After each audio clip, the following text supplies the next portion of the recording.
Prize Ship by Philip K. Dick, originally published in Thrilling Wonder Stories, Winter 1954. Narrated by Tom Trussell. General Thomas Groves gazed glumly up at the battle maps on the wall. The thin black line, the iron ring around Ganymede, was still there. He waited a moment, vaguely hoping, but the line did not go away. At last he turned and made his way out of the chart wing, past the rows of desks. At the door Major Silla stopped him. "What's wrong, sir? No change in the war?" "No change." "What'll we do?" "Come to terms. Their terms. We can't let it drag on another month. Everybody knows that. They know that. Licked by a little outfit like Ganymede. If only we had more time. But we don't. The ships must be out in deep space again, right away. If we have to capitulate to get them out, then let's do it. Ganymede, he spat. If we could only break them, but by that time, the colonies won't exist.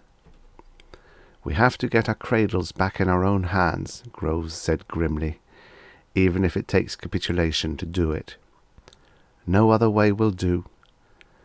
"You find another way." Groves pushed past Silla out into the corridor. "And if you find it, let me know." The war had been going on for 2 Terran months with no sign of a break. The System Senate's difficult position came from the fact that Ganymede was the jump-off point between the system and its precarious network of colonies at Proxima Centauri. All ships leaving the system for deep space were launched from the immense space cradles on Ganymede. There were no other cradles. Ganymede had been agreed on as a jump-off point, and the cradles had been constructed there. The Ganymedans became rich, hauling freight and supplies in their tubby little ships.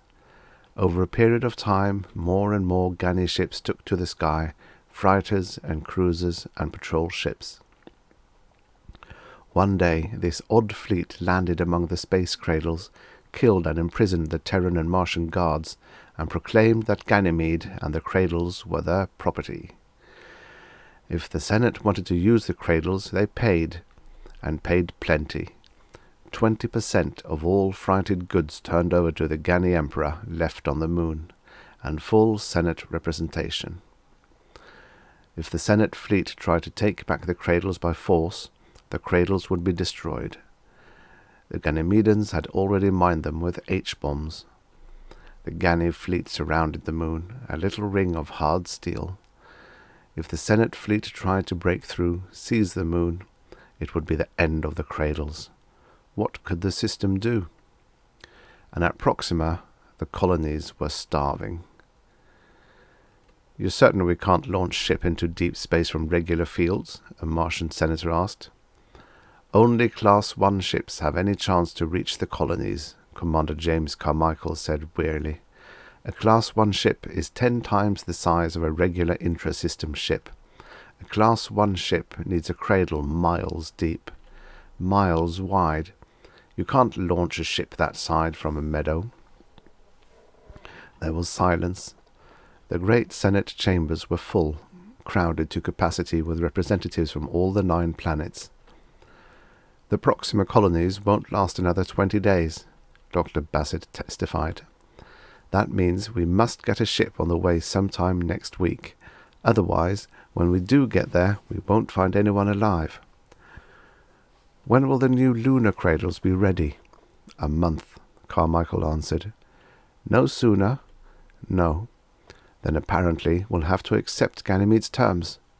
The Senate leader snorted with disgust. 9 planets and 1 wretched little moon. How dare they want equal voice with the system members? "We could break their ring," Carmichael said, "but they'll destroy the cradles without hesitation if we do."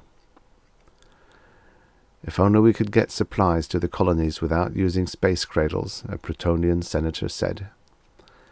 "That would mean without using Class 1 ships." "And nothing else will reach Proxima?" "Nothing that we know of." A Saturnian senator arose. "Commander, what kind of ships does Ganymede use? They're different from your own? Yes, but no one knows anything about them. How are they launched? Carmichael shrugged. The usual way, from fields. Do you think? I don't think they're deep space ships. We're beginning to grasp at straws. There simply is no ship large enough to cross deep space that doesn't require a space cradle. That's the fact we must accept. The Senate leader stirred. A motion is already before the Senate that we accept the proposal of the Ganymedans and conclude the war. Shall we take the vote, or are there any more questions? No one blinked his light. Then we'll begin. Mercury, what is the vote of the first planet? Mercury votes to accept the enemy's terms. Venus, what does Venus vote? Venus votes... Wait! Commander Carmichael stood up suddenly. The Senate leader raised his hand. What is it? The Senate is voting. Carmichael gazed down intently at a foil strip that had been shot to him across the chamber from the chart wing. I don't know how important this is, but I think perhaps the Senate should know about it before it votes. What is it? I have a message from the first line. A Martian raider has surprised and captured a Ganymede research station on an asteroid between Mars and Jupiter. A large quantity of Ganymede equipment has been taken intact. Carmichael looked around the hall, including a Ganymede ship, a new ship undergoing tests at the station. The Ganymede staff was destroyed, but the prize ship is undamaged. The raider is bringing it here so it can be examined by our experts. A murmur broke through the chamber. I put forth a motion that we withhold our decision until the Ganymedean ship has been examined. A Uranian senator shouted, Something might come of this. The Ganymedans have put a lot of energy into designing ships. Carmichael murmured it to the Senate leader. Their ships are strange, quite different from ours. Maybe... What is the vote on the motion? The Senate leader asked. Shall we wait until this ship can be examined? Let's wait, voices cried. Wait, let's see. Carmichael rubbed his jaw thoughtfully. It's worth a try, but if nothing comes of this, we'll have to go ahead and capitulate. He folded up the foil strip. Anyhow, it's worth looking into. A Ganymede ship, I wonder. Dr. Earl Bassett's face was red with excitement. Let me by. He pushed through the row of uniformed officers. Please, let me by. Two shiny lieutenants stepped out of his way, and he saw for the first time the great globe of steel and rexinoid that was the captured Ganymedean ship. Look at it, Major Siller whispered. Nothing at all like our own ships. What makes it run? No drive jets, Commander Carmichael said. Only landing jets to set her down. What makes her go? The Ganymedean globe rested quietly in the center of the Terran experimental laboratory, rising up from the circle of men like a great bubble. It was a beautiful ship, glimmering with an even metallic fire, shimmering and radiating a cold light. It gives you a strange feeling, General Groves said. Suddenly he caught his breath. You don't suppose this could be a gravity-drive ship? The Ganys were supposed to be experimenting with gravity. What's that? Bassett said. A gravity-drive ship would reach its destination without time-lapse. The velocity of gravity is infinite, can't be measured. If this globe is... Nonsense, Carmichael said. Einstein showed gravity isn't a force, but a warpage, a space warpage. But couldn't a ship be built using... Gentlemen, the Senate leader came quickly into the laboratory, surrounded by his guards. Is this the ship? This globe? The officers pulled back, and the Senate leader went gingerly up to the great gleaming side. He touched it. It's undamaged, Siller said. They're translating the control markings so we can use it. So this is the Ganymedian ship. Will it help us? We don't know yet, Carmichael said. Here come the think men, Groves said. The hatch of the globe had opened, and two men in white lab uniforms were stepping carefully down, carrying a semanti box. What are the results? The Senate leader asked. We've made the translations. A Terran crew could operate the ship now. All the controls are marked. We should make a study of the engines before we try the ship out, Dr. Bassett said. What do we know about it? We don't know what makes it run, or what fuel it uses." "How long will such a study take?" the leader asked. "Several days at least," Carmichael said. "That long? There's no telling what we'll run into. We may find a radically new type of drive and fuel. It might even take several weeks to finish the analysis." The Senate leader pondered. "Sir," Carmichael said, "I think we should go ahead and have a test run. We can easily raise a volunteer crew." "A trial run could begin at once," Groves said, "but we might have to wait weeks for the drive analysis." "You believe a complete crew would volunteer?" Carmichael rubbed his hands together. "Don't worry about that. 4 men could do it, 3 outside of me." "2, General Groves said. "Count me in." "How about me, sir?" Major Siller asked hopefully. Dr. Bassett pushed up nervously. "Is it all right for a civilian to volunteer? I'm curious as hell about this." The Senate leader smiled. "Why not? If you can be of use, go along.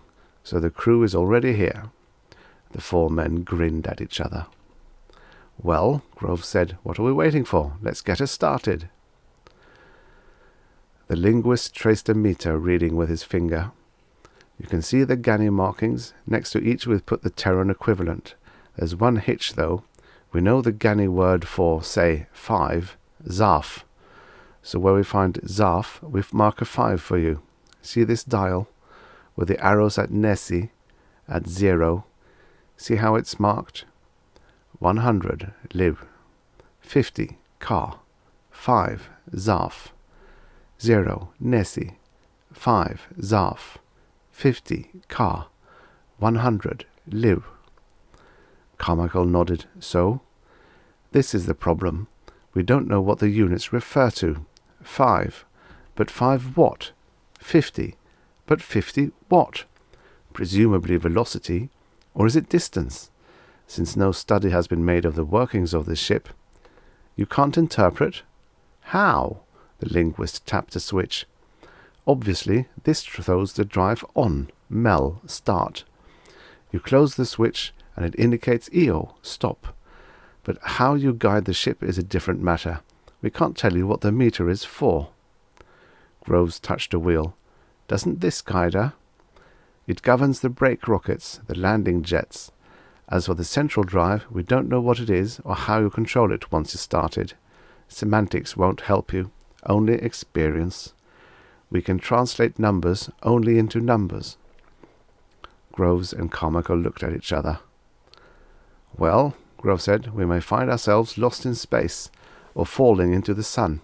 I saw a ship spiral into the sun once, faster and faster, down and down. We're a long way from the sun, and we'll point her out toward Pluto. We'll get control eventually. You don't want to unvolunteer, do you?" "Of course not." "How about the rest of you?" Carmichael said to Bassett and Siller. "You're still coming along?" "Certainly." Bassett was stepping cautiously into his spacesuit. "We're coming." "Make sure you seal your helmet completely." Carmichael helped him fasten his leggings. "Your shoes next." "Commander," Groves said, "the finishing on the vid screen. I wanted it installed so we could establish contact. We might need some help getting back." "Good idea." Carmichael went over, examining the leads from the screen. "Self-contained power unit?" "For safety's sake.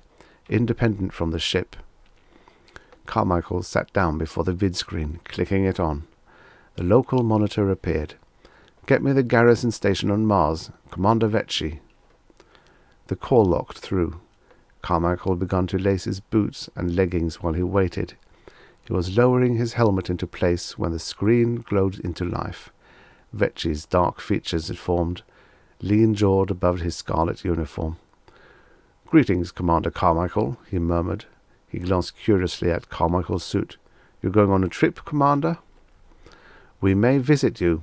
We're about to take the captured Ganymede ship up. If anything goes right, I hope to set her down at your field sometime later today. We'll have the field cleared and ready for you. Better have emergency equipment on hand. We're still unsure of the controls." "I wish you luck." Vetchi's eyes flickered. "I can see the interior of your ship. What drive is it?" We don't know yet. That's the problem. I hope you will be able to land, Commander. Thanks. So do we. Carmichael broke the connection. Groves and Stiller were already dressed. They were helping Bassett tighten the screw locks of his earphones. We're ready, Groves said. He looked through the port. Outside, a circle of officers watched silently. Say goodbye, Stiller said to Bassett. This may be our last minute on Terra. Is there really much danger? Groves sat down beside Carmichael at the control board. Ready? His voice came to Carmichael through his phones. Ready. Carmichael reached out his gloved hand toward the switch marked Mel. Here we go. Hold on tight. He grasped the switch firmly and pulled. They were falling through space. Help! Dr. Bassett shouted. He slid across the upended floor, crashing against a table. Carmichael and Groves hung on grimly, trying to keep their places at the board. The globe was spinning and dropping, settling lower and lower through a heavy sheet of rain. Below them, visible through the port, was a vast rolling ocean, an endless expanse of blue water as far as the eye could see. Scylla stared down at it, on his hands and knees, sliding with the globe. Commander, where should we be? Someplace off Mars, but this can't be Mars. Groves flipped the brake rocket switches, one after another. The globe shuddered as the rockets came on, bursting into life around them. Easy does it, Carmichael said, craning his neck to see through the port. Ocean? What the hell? The globe levelled off, shooting rapidly above the water, parallel to the surface. Scylla got slowly to his feet, hanging onto the railing. He helped Bassett up. Okay, Doc. Thanks. Bassett wobbled. His glasses had come off inside his helmet. Where are we? On Mars already? We're there, Groves said, but it isn't Mars. But I thought we were going to Mars. So did the rest of us. Groves decreased the speed of the globe cautiously. You can see this isn't Mars. Then what is it? I don't know. We'll find out, though. Commander, watch the starboard jet. It's overbalancing. Your switch. Carmichael adjusted. Where do you think we are? I don't understand it. Are we still on Terra or Venus? Groves flicked the vid screen on. I'll soon find out if we're on Terra. He raised the all-wave control. The screen remained blank. Nothing formed. We're not on Terra. We're not anywhere in the system. Groves spun the dial. No response. Try the frequency of the big Mars sender. Groves adjusted the dial. At the spot where the Mars sender should have come in, there was nothing. The four men gaped foolishly at the screen. All their lives they had received the familiar sanguine faces of Martian announcers on that wave. 24 hours a day. The most powerful sender in the system. Mars sender reached all the 9 planets and even out into deep space, and was always on the air. Lord, Bassett said, we're out of the system. We're not in the system, Groves said. Notice the horizontal curve. This is a small planet we're on, maybe a moon, but it's no planet or moon I've ever seen before, not in the system, and not the Proxima area either. Carmichael stood up. The units must be big multiples, all right. We're out of the system, perhaps all the way around the galaxy. He peered out the port at the rolling water. I don't see any stars, Bassett said. Later on we can get a star reading, when we're on the other side, away from the sun. Ocean, Scylla murmured, miles of it, and a good temperature. He removed his helmet cautiously. Maybe we won't need these after all. Better leave them on until we can make an atmosphere check, Groves said. Isn't there a check tube on this bubble? I don't see any, Carmichael said. Well, it doesn't matter if we... Sir, Scylla exclaimed, land. They ran to the port. Land was rising into view on the horizon of the planet. A long, low strip of land, a coastline. They could see green. The land was fertile. I'll turn her a little right, Groves said, sitting down at the board. He adjusted the controls. How's that? Heading right toward it. Carmichael sat down beside him. Well, at least we won't drown. I wonder where we are. How will we know? What if the star map can't be equated? We can take a spectroscopic analysis, try to find a known star. We're almost there, Bassett said nervously. You better slow us down, General. We'll crash. I'm doing the best I can. Any mountains or peaks? No, it seems quite flat, like a plain. The globe dropped lower and lower, slowing down. Green scenery whipped past below them. Far off, a row of meagre hills came finally into view.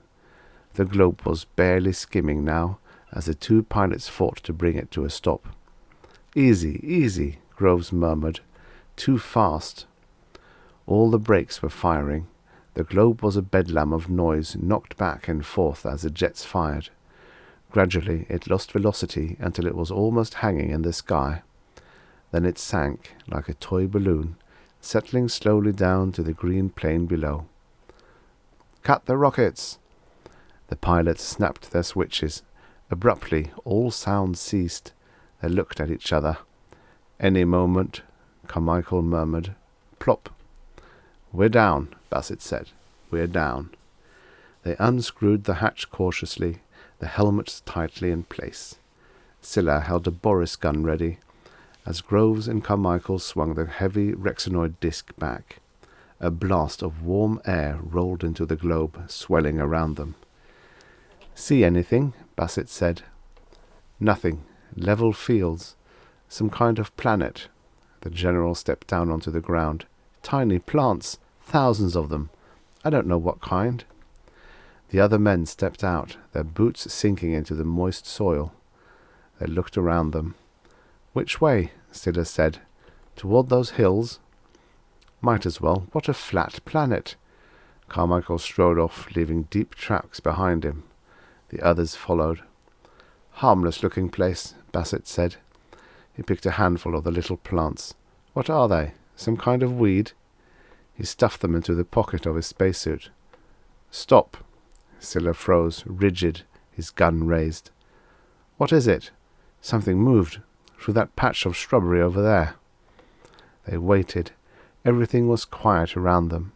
A faint breeze eddied through the surface of green.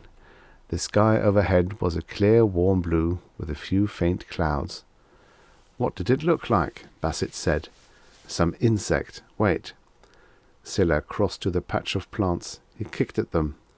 All at once a tiny creature rushed out, scuttling away. Scylla fired. The bolt from the Boris gun ignited the ground, a roar of white fire. When the cloud dissipated, there was nothing but a seared pit. "Sorry," Scylla lowered the gun shakingly.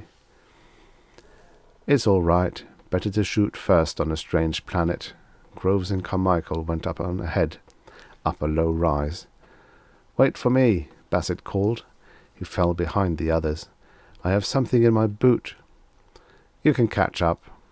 The three went on, leaving the doctor alone. He sat down on the moist ground, grunting.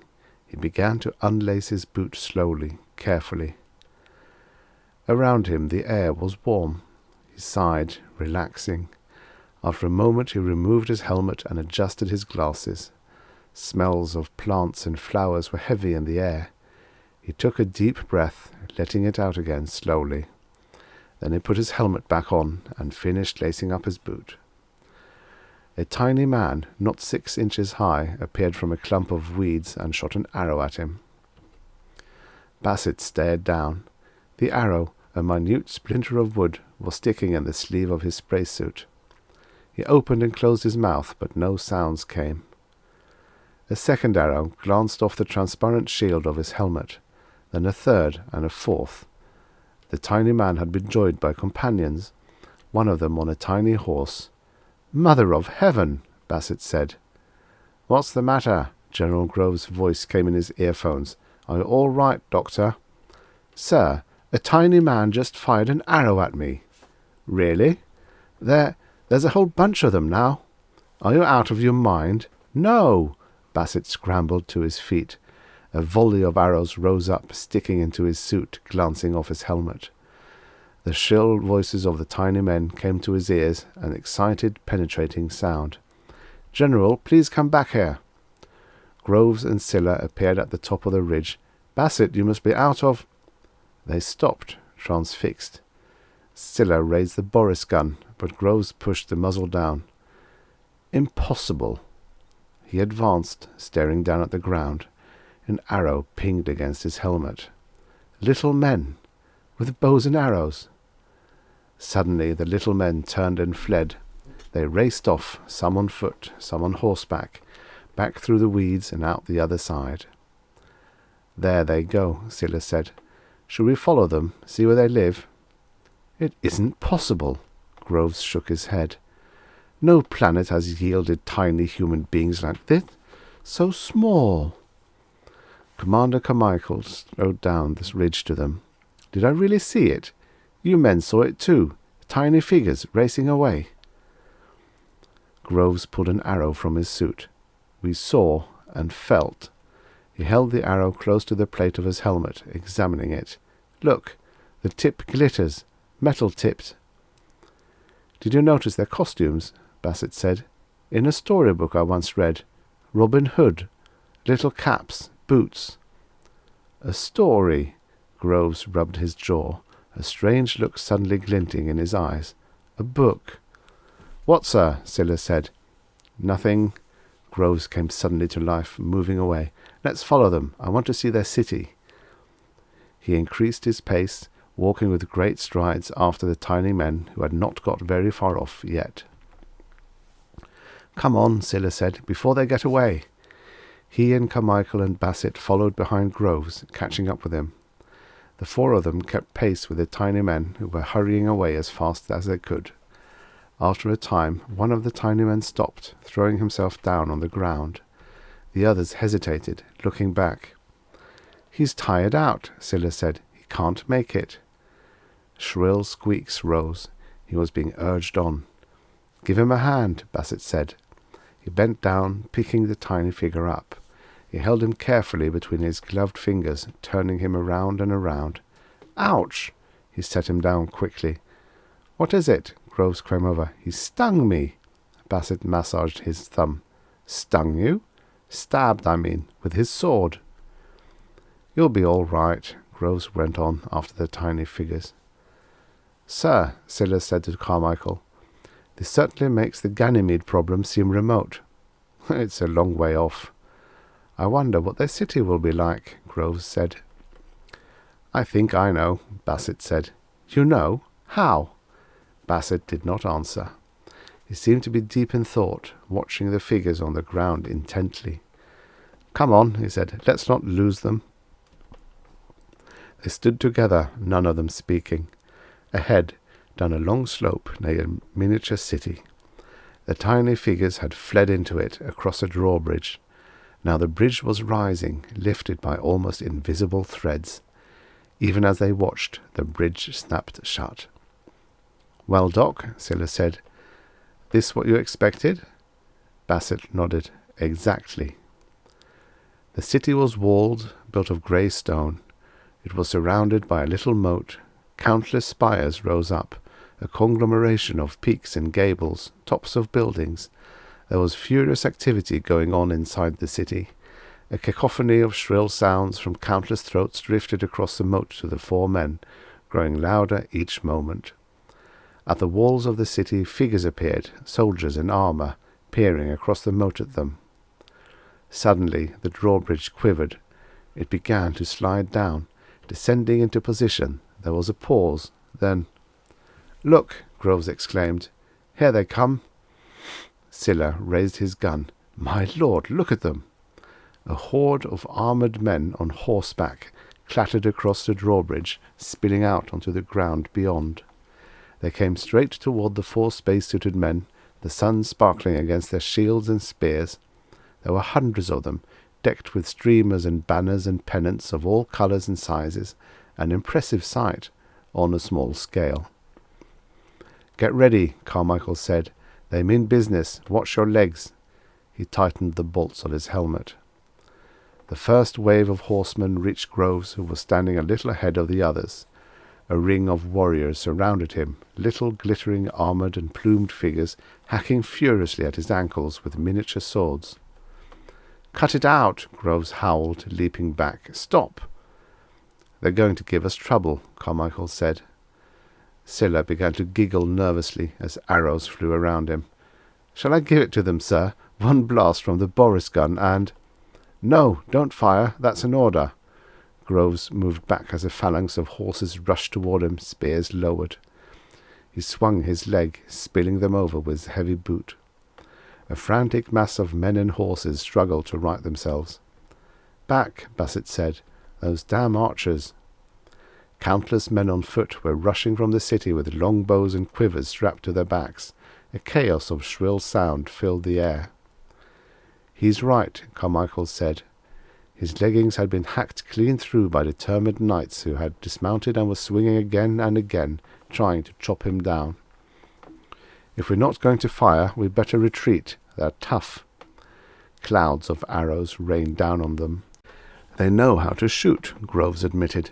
"These men are trained soldiers." "Watch out," Scylla said. "They're trying to get between us, pick us off one by one." He moved toward Carmichael nervously. "Let's get out of here." "Hear them," Carmichael said. "They're mad. They don't like us." The 4 men retreated, backing away.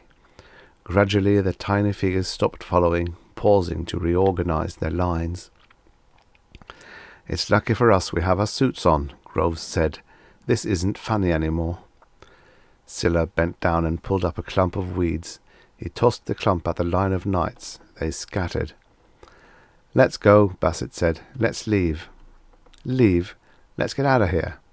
Bassett was pale. "I can't believe it. Must be some kind of hypnosis, some kind of control of our minds. It can't be real." Scylla caught his arm. "Are you all right? What's the matter?" Bassett's face was contorted strangely. "I can't accept it," he muttered thickly. "Shakes the whole fabric of the universe, all basic beliefs." "Why? What do you mean?" Groves put his hand on Bassett's shoulder. "Take it easy, Doctor. But, General, I know what you're thinking. But it can't be. There must be some rational explanation. There has to be." "A fairy tale," Bassett muttered. "A story." "Coincidence. The story was a social satire, nothing more. A social satire, a work of fiction. It just seems like this place. The resemblance is only—" "What are you two talking about?" Carmichael said. "This place," Bassett pulled away. "We've got to get out of here. We're caught in a mind web of some sort." "What's he talking about?" Carmichael looked from Bassett to Groves. "Do you know where we are?" "We can't be there," Bassett said. "Where?" "He made it up. A fairy tale. A child's tale." "No, a social satire, to be exact," Groves said. "What are they talking about, sir?" Scylla said to Commander Carmichael. "Do you know?" Carmichael grunted.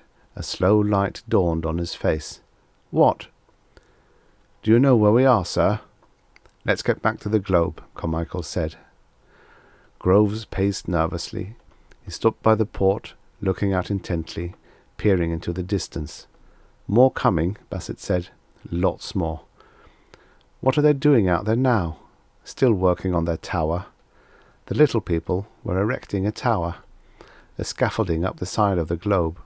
Hundreds of them were working together, knights, workmen, archers, even women and boys, horses and oxen pulling tiny carts withdrawing supplies from the city. A shrill hubbub penetrated the Rexinoid hull of the globe, filtering to the 4 men inside. "Well," Carmichael said, "what'll we do? Go back?" "I've had enough," Groves said. "All I want now is to go back to Terra." "Where are we?" Scylla demanded for the 10th time. "Doc, you know. Tell me, damn it. All 3 of you know. Why won't you say?" "Because we want to keep our sanity," Bassett said, his teeth clenched. "That's why." "I sure like to know," Scylla murmured. "If we went over in the corner, would you tell me?" Bassett shook his head. "Don't bother me, Major." "It just can't be," Groves said. "How could it be?" "And if we leave, we'll never know. We'll never be sure. It'll haunt us all our lives. Were we really here? Does this place really exist? And is this place really—" "There was a second place," Carmichael said abruptly. "A second place? In the story. A place where the people were big." Bassett nodded. Yes, it was called... what? Brobdingnag. Brobdingnag. Maybe it exists too. Then you really think this is... Doesn't it fit his description? Bassett waved toward the port. Isn't that what he described? Everything small, tiny soldiers, little walled cities, oxen, horses, knights, kings, pennants, drawbridge, moat, and their damn towers, always building towers and shooting arrows. Doc, Scylla said, whose description? No answer. Could you whisper it to me? I don't see how it can be, Carmichael said flatly. I remember the book, of course. I read it when I was a child, as we all did. Later on I realized it was a satire of the manners of the times. But good Lord, it's either one or the other, not a real place. Maybe he had a sixth sense. Maybe he really was there, here, in a vision. Maybe he had a vision. They say that he was supposed to have been psychotic toward the end. Brobdingnag, the other place. Carmichael pondered. If this exists, maybe that exists. It might tell us. We might know for sure. Some sort of verification. Yes, our theory. Hypothesis. We predict that it should exist too. Its existence would be a kind of proof. The L theory, which predicts the existence of B. We've got to be sure, Bassett said. If we go back without being sure, we'll always wonder. When we're fighting the Ganymedans, we'll stop suddenly and wonder, was I really there? Does it really exist? All these years we thought it was just a story, but now... Groves walked over to the control board and sat down. He studied the dials intently. Carmichael sat down beside him. See this, Groves said, touching the big central meter with his finger. The reading is up to Liv, 100. Remember where it was when we started? Of course, at Nessie, at 0. Why?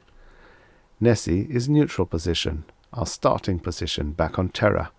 We've gone the limit one way, Carmichael. Bassett is right. We've got to find out. We can't go back onto Terra without knowing if this really is, you know. You want to throw it back all the way? Not stop at 0? Go on to the other end? The other Liv? Groves nodded. All right. The commander let his breath out slowly. I agree with you. I want to know too. I have to know. Dr. Bassett, Groves brought the doctor over to the board. We're not going back to Terra, not yet. The two of us want to go on. On? Bassett's face twitched.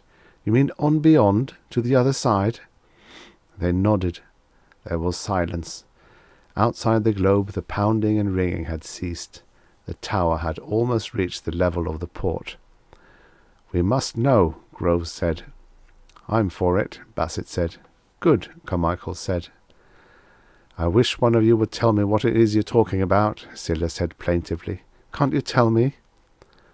Then here goes. Groves took hold of the switch.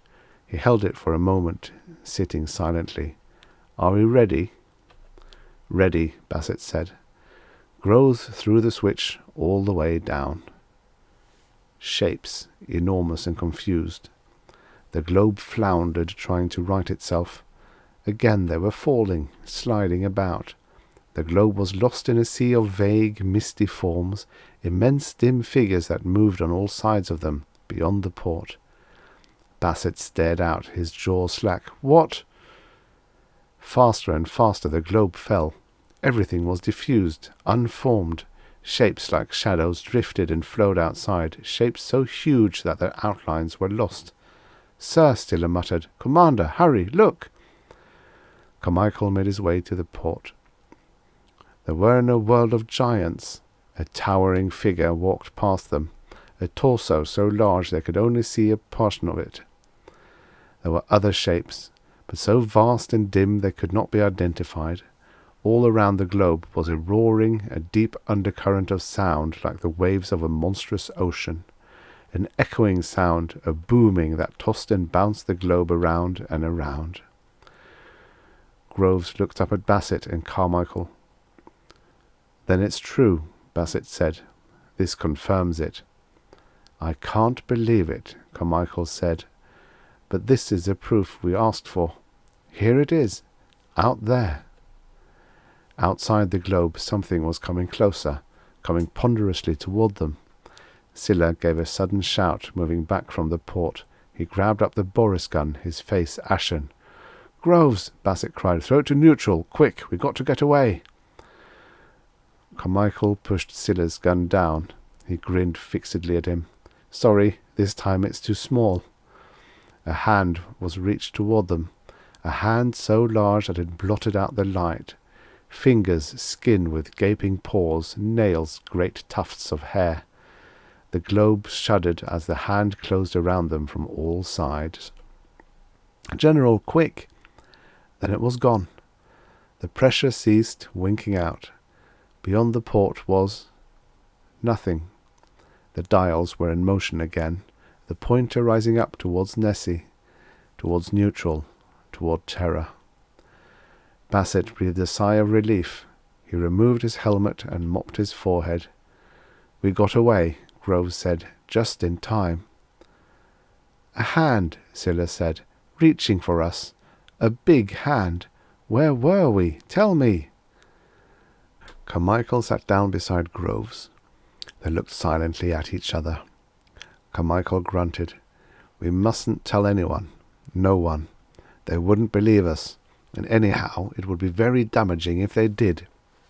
A society can't learn something like this. Too much would totter." "He must have seen it in a vision.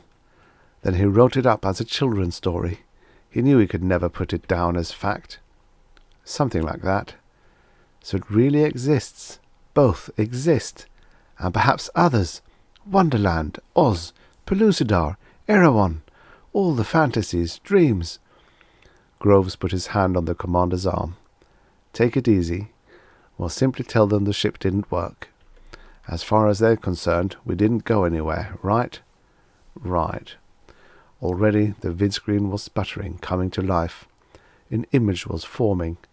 "Right, we won't say anything. Just the four of us will know." He glanced at Scylla. "Just the three of us, I mean." On the vidscreen, the image of the Senate leader was fully formed. "Commander Carmichael, are you safe? We're able to land? Mars sent us no report. Is your crew all right?" Bassett peered out of the port. "We're hanging about a mile up from the city, Terra City, dropping slowly down. The sky is full of ships. We don't need help, do we?" "No," Carmichael said. He began to fire the brake rocket slowly, easing the ship down.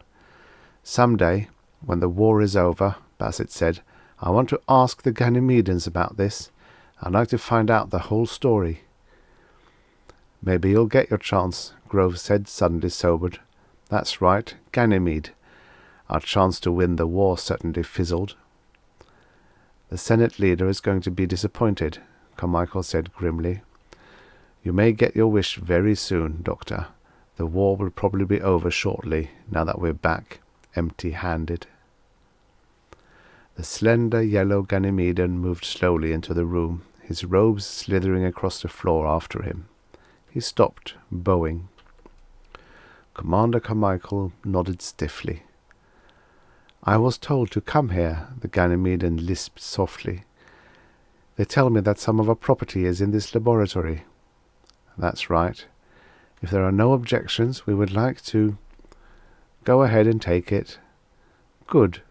I am glad to see there is no animosity on your part. Now that we are all friends again, I hope that we can work together in harmony on an equal basis of—" Carmichael turned abruptly away, walking toward the door.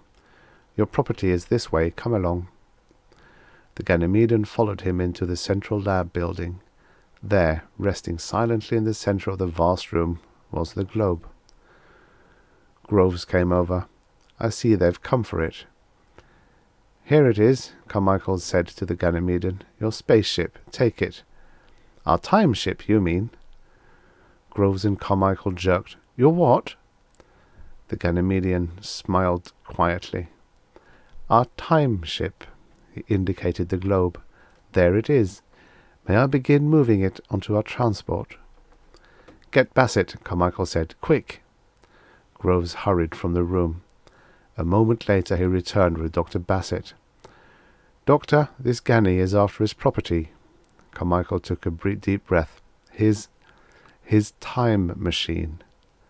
Bassett leapt. "His what?" "His time machine." His face twitched. Suddenly he backed away. A time machine? Not. Groves calmed himself with an effort. He addressed the Ganymedian as casually as he could, standing to one side, a little dismayed. "May we ask you a couple of questions before you take your time ship?" "Of course. I will answer as best I can." "This globe, it goes through time, not space. It's a time machine. Goes into the past, into the future." "That is correct." "I see a Nessie on the dial. That's the present." "Yes." "The upward reading is the past." "Yes." "The downward reading is the future, then." "One more thing, just one more. A person going back into the past would find that because of the expansion of the universe—" The Ganymedian reacted. A smile crossed his face, a subtle, knowing smile. "Then you have tried out the ship?" Groves nodded. "You went into the past and found everything much smaller, reduced in size?" "That's right. Because the universe is expanding. And the future, everything increased in size, expanded." "Yes." The Ganymedian's smile broadened. "It is a shock, is it not? You are astonished to find your world reduced inside, populated by minute beings. But size, of course, is relative, as you discover when you go into the future." "So that's it." Groves let out his breath. "Well, that's all. You can have your ship." "Time travel," the Ganymedian said regretfully, "is not a successful undertaking. The past is too small, the future too expanded. We considered this ship a failure." The Ganny touched the globe with his feeler.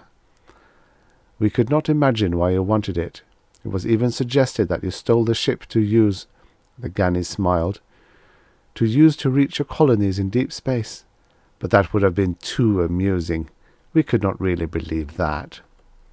No one said anything. The Ganny made a whistling signal. A work crew came filing in and began to load the globe onto an enormous flat truck. "So that's it," Groves muttered. "It was terror all the time. And those people, they were our ancestors." "About 15th century, Bassett said. "Or so I'd say by their costumes. Middle Ages." They looked at each other. Suddenly Carmichael laughed. "And we thought we were at—" "I knew it was only a child's story," Bassett said. "A social satire," Groves corrected him. Silently they watched the Ganymedians trundle their globe out of the building onto the waiting cargo ship.